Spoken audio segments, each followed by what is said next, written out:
Hey folks, Dauber812 here. I've got an unboxing today, which is kind of a rare thing. I don't really do it, but I'll do a quick unboxing here and show you one of my new knives. And I have a couple sheaths to show you today as well. So I guess we'll start right here. This is the DPX HEST, which stands for Hostile Environment Survival Tool. This is the HEST II. The HEST II comes in two versions. One is a the woodsman's version, the other one is an assault version. So this one here is the woodsman's version. I'm not a big fan of coatings on blades, and this one has a stonewash blade as opposed to a PVD coated blade. So let's have a look at Mr. DPX here. Let's see here. Alright. We got a little manual here. Warranty, lifetime warranty. Alright, well, let's have a look inside. Let's see what we got.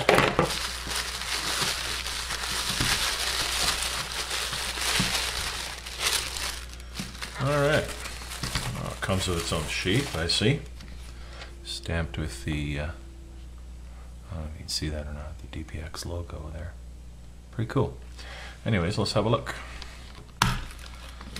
So those of you who may not have seen this knife before, this is, like I said, this is a woodsman's version of the original HEST knife. It's got a 3 1/8 inch blade. Not bad, not bad. So the initials RYP is Robert Young Pelton.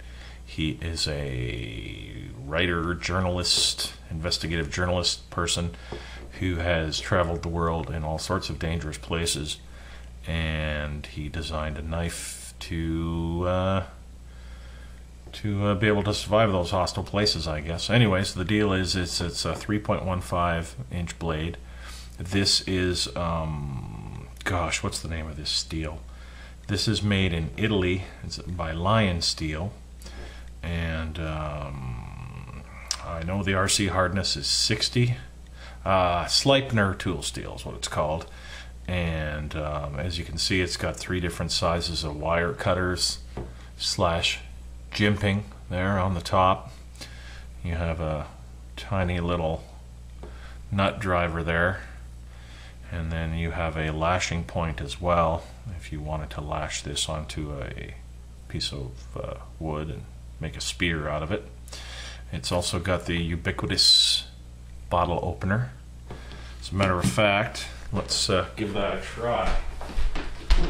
Let's see what I got here. Let's see what we can do that with.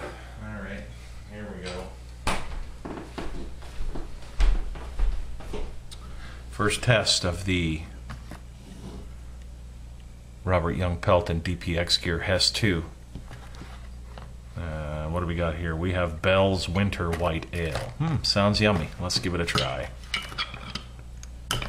Oh, come on. Oh.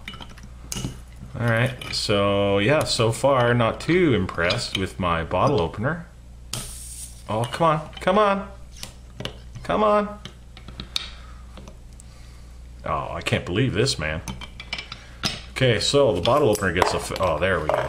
Okay, so I'd give that a, I don't know, D- on the opener. Oh well, I guess I'll just drink the beer. Anyway. So yeah, really cool knife anyways. It's 5mm thick stock. It has a skeletonized handle. You can take the scales off. This is Brazilian Santos wood, which I'm fairly familiar with these things, but I've never heard of Santos before. Anyways, these 2 screws are removable. The scales are hollowed out, and the knife is skeletonized, like I said, so you have room inside there. You can put, oh gosh, who knows, you know, a $100 bill or some emergency fishing stuff, or, you know, anything you want to keep hidden. I don't know really too much else to say about this knife. It's about a 4.5 inch handle, and you can see I got big hands. You know, I'm over 6 foot tall and over 250. I'm a big guy, and you see I can still grab onto that pretty good. Now this is supposed to be a crowbar, a prying point, and you know, it looks badass. So I guess what I'm going to do is I'm going to start carrying this one and putting it through its paces and see what it's like, and I will let you know after I mess around with it for a while. So anyways, so there's that, my newest knife, my DPX Gear Robert Young Pelton HEST II Woodsman version. I can see myself making a new sheath for that. I don't think I'm going to stick with this one too long. Plus it's fully covered, which is probably not a bad idea because of the that gnarly thing right there. But anyways, here's one last look at her, 360.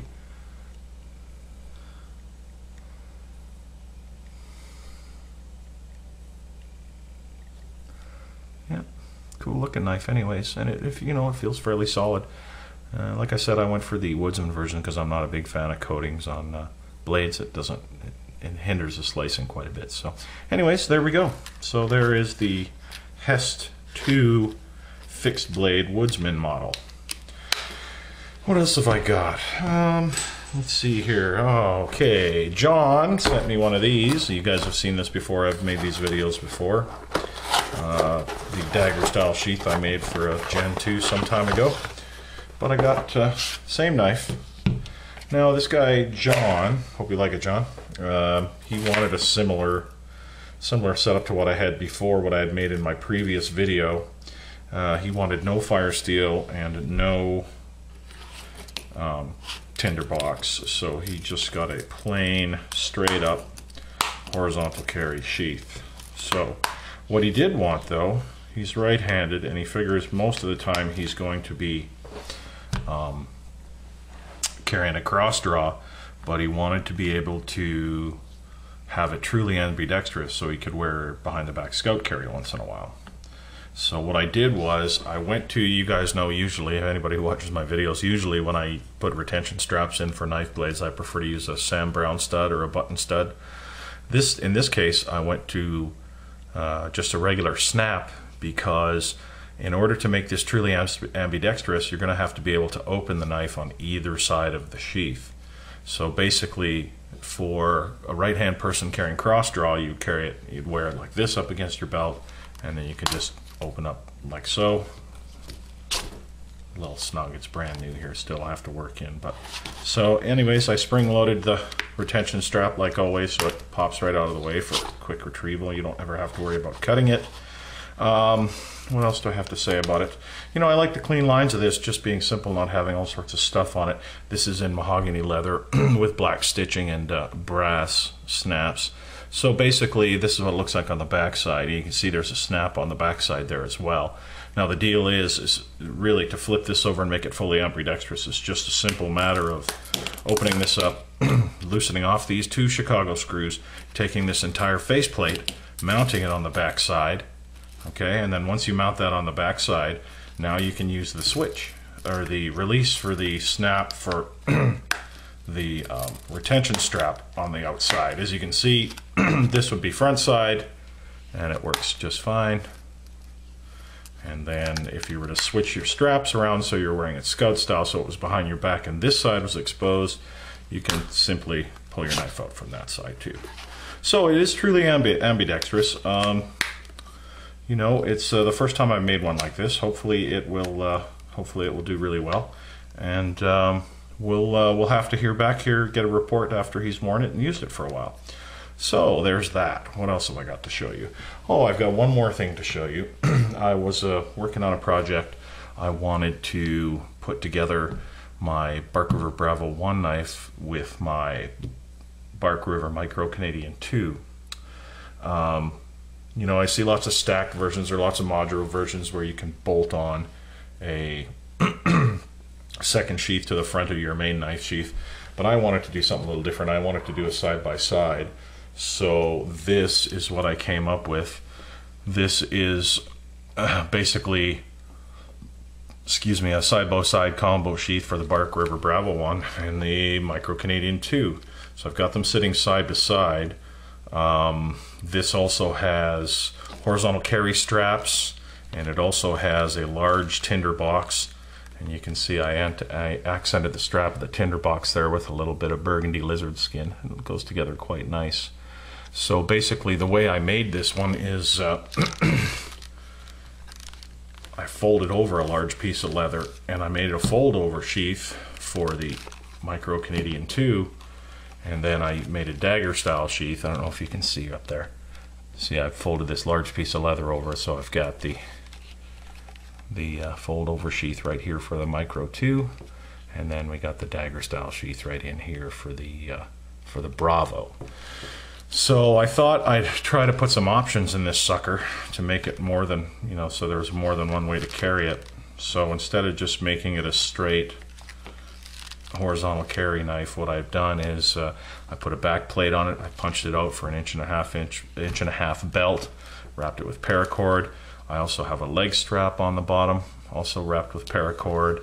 And the only thing I haven't done is I haven't thrown a spring on here yet, which I will do. I just this was kind of a one-off experiment. Pretty happy with it overall, except for really one thing. The main thing that I don't like about this is that the mahogany color doesn't really look good with my blue G10 knives.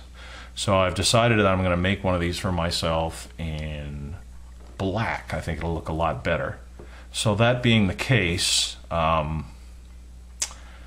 pretty much willing to let this one go. So if there's anybody out there that likes this guy and wants to make me a reasonable offer on it, it's all made out of 9/10 ounce leather. I use only 5-ings Pro Oil dye, etc., etc. The best hardware I can get my hands on. And anyways, if you're interested in something like this, this particular one as a matter of fact, I would be more than happy to let it go to, like I said, the first reasonable offer. So if you are interested, just write down there, leave a comment, or look, let's look over there and send me a private message. All right, guys, that's it for me today. Peace out.